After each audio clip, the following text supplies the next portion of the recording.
ប្រភេទយ៉ាងសំខាន់ក្នុងចំណោមដំណាំស្បៀងបន្ទាប់ពីដំណាំស្រូវវាមានសារៈប្រយោជន៍ចំពោះមនុស្សសត្វដូច្នេះហើយបានជាកម្មវិធីផ្សព្វផ្សាយកសិកម្មខេត្តកំពង់ធំបានជ្រើសរើសយកពូជពោតដែលមានការធ្វើពិសោធន៍យ៉ាងត្រឹមត្រូវនៅស្ថានីយ៍ក្បាលកោះ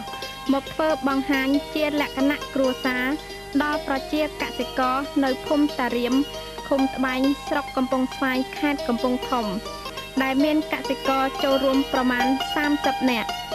ពូជពោតនេះមានអាយុកាល67ថ្ងៃផ្លែមានរសជាតិឆ្ងាញ់ហើយក៏ជាពូជដែលមានការនិយមចូលចិត្តពីប្រជាជនភាគច្រើនការិយាល័យបច្ចេកទេសសេដ្ឋកិច្ចនិងផ្សព្វផ្សាយខេត្តកំពង់ធំមានគោលបំណងចង់ធ្វើយ៉ាងណាឲ្យប្រជាកសិករបង្កើនការដាំដុះដំណាំពោតនេះឲ្យអស់ពីលទ្ធភាពដើម្បីជំរុញផលិតផលពោតនិងបង្កើនជីវភាពរស់នៅរបស់ខ្លួនការធ្វើបង្ហាញនេះត្រូវបានរៀបចំបង្ហាត់បង្ហាញនៅរាល់បច្ចេកទេសសំខាន់មានដូចតទៅ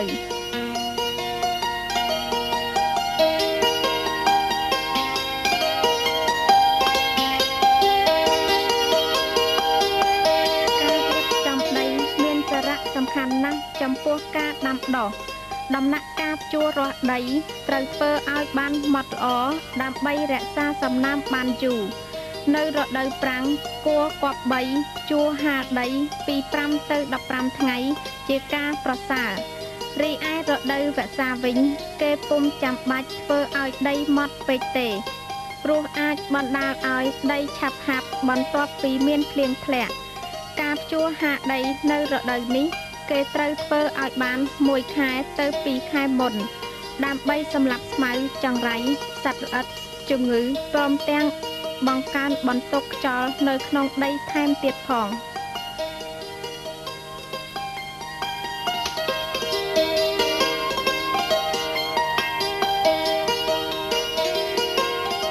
ការដាក់ជីទ្រាប់បាតយើងអាចធ្វើបានពីររបៀបគឺ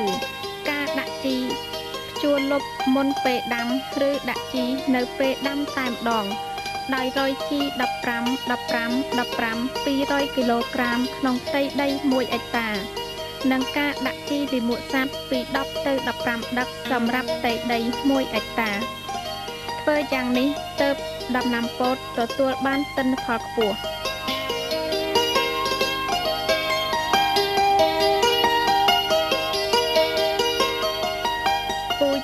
ត្រូវជ្រើសរើសពូជដែលមានអត្រាដំណោះលើសពី85%ជាគ្រាប់ពូជថ្មីមិនຕົកយូរខែយូរឆ្នាំពេកទេនិងជាគ្រាប់ពូជដែលមានភាពសុទ្ធលើសពី95%ជាទូទៅក្នុងផ្ទៃដី1ហិកតាគេប្រើគ្រាប់ពូជពី25ទៅ30គីឡូក្រាម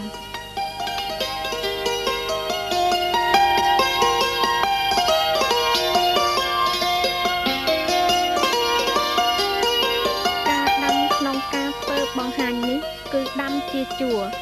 ចម្ងាយពីជួរមួយទៅជួរមួយមានប្រវែង1ម៉ែត្រពីគុម្ពមួយទៅគុម្ពមួយមានប្រវែង7តឹកនិងដាក់ពី3ទៅ4គ្រាប់ក្នុងមួយរណ្ដៅជម្រៅ2ថ្នាំងដៃហើយលុបដីឲ្យបានជិតល្អ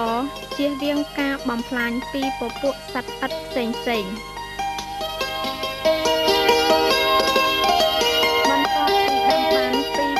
ថ្ងៃគឺពេលគ្រាប់ពោតចេញពន្លកបើឃើញគ្រាប់ដែលមិនដុះមានចំនួនតិចជាង 10% យើងមិនចាំបាច់ជួសទេតែបើចំនួនគ្រាប់ដែលមិនដុះមានចំនួនច្រើនត្រូវប្រញាប់ជួសបំពេញឡើងវិញដើម្បីធានាបាននៅចំនួនដើមក្នុងផ្ទៃដី1ហិកតានិងធានាបានបរិមាណផលច្រើន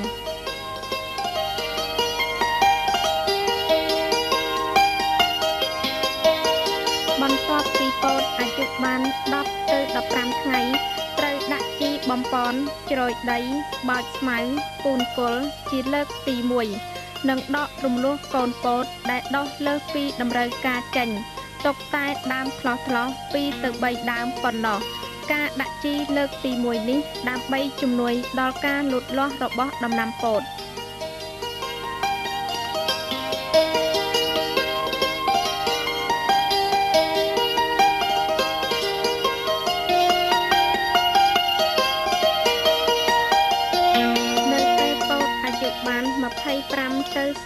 ថ្ងៃគួរដើរពិនិត្យមើល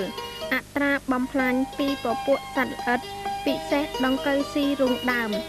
បើសង្កេតឃើញការបំផ្លាញមានទំហំធំគប្បីធ្វើការបាញ់ថ្នាំជាបន្ទាន់ពីព្រោះដង្កូវនេះអាចធ្វើឲ្យបាត់បង់ផលិតផលយ៉ាងខ្លាំងបើសិនជាយើងមានការធ្វេសប្រហែស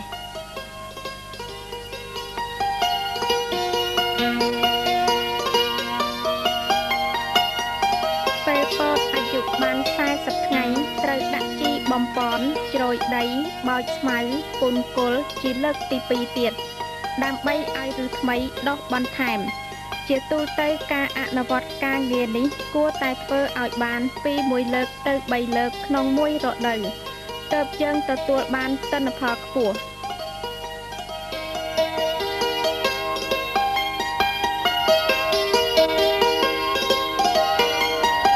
នេះជាបទសម្ភាសន៍ជាមួយអ្នកចែកទេសផ្សព្វផ្សាយម្នាក់បានបញ្ជាក់ថា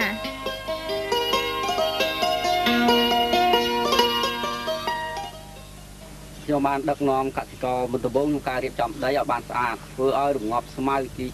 ស្មៅឲ្យកប់នៅក្នុងដីបន្ទាប់មកខ្ញុំបាន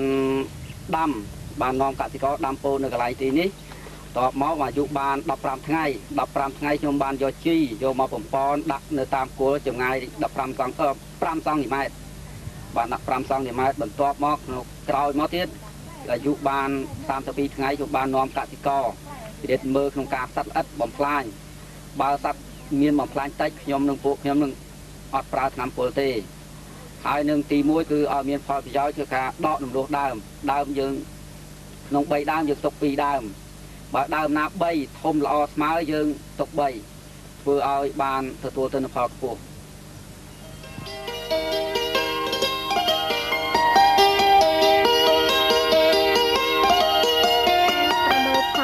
គឺផ្អែកទៅលើអាយុកាលរបស់ដំណាំពោតដូចជាការប្រែពណ៌ទាំងដងដើមសម្បកផ្លែស្លឹកនិងផ្កាពោតចំពោះពោតដែលយើងជ្រើសរើសយកមកធ្វើបង្ហាញនេះការប្រមូលផលត្រូវផ្អែកទៅលើលក្ខណៈដូចជាធ្វើការប្រមូលផលនៅពេលពោតមានអាយុ67ថ្ងៃលក្ខណៈរូបរបស់ដើមពោតឡើងពណ៌លឿងក្រៀមស្ងួតស្លឹកពណ៌លឿងទុំដូចស្លឹកឈើងាប់សម្បកផ្លែក្រៀមស្ងួតសក់ឡើងពណ៌ខ្មៅ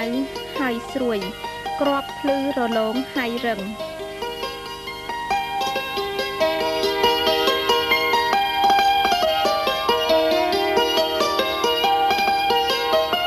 ហើយពេលប្រមូលផលហើយអ្នកផ្សព្វផ្សាយបានធ្វើវិភាគសេដ្ឋកិច្ចដែលមានកសិករចូលរួមជាច្រើនអ្នកក្នុងនោះមានកសិករមកពីភូមិតារៀមនិងបណ្ដាភូមិនៅជិតខាងជាច្រើនអ្នកទៀតក៏បានមកចូលរួមស្ដាប់និងស្វែងយល់ពីការដាំពោតបង្ហាញរបស់អ្នកផ្សព្វផ្សាយផងដែរដើម្បីឲ្យដឹងពីការចំណេញឬខាតបន្ទាប់ពីបានស្ដាប់ការពន្យល់របស់អ្នកផ្សព្វផ្សាយពីការចំណាយផ្សេងៗរបស់កសិករលើការដាំពោតក្រោយពេលប្រមូលផលនៅលើផ្ទៃដី 15 អាគាត់ទទួលបានប្រាក់ចំណេញ 50,000 រៀលដែលជាតម្លៃមួយខ្ពស់គួរសមសម្រាប់កសិករដាំពោតបន្ទាប់ពីដំណាំស្រូវ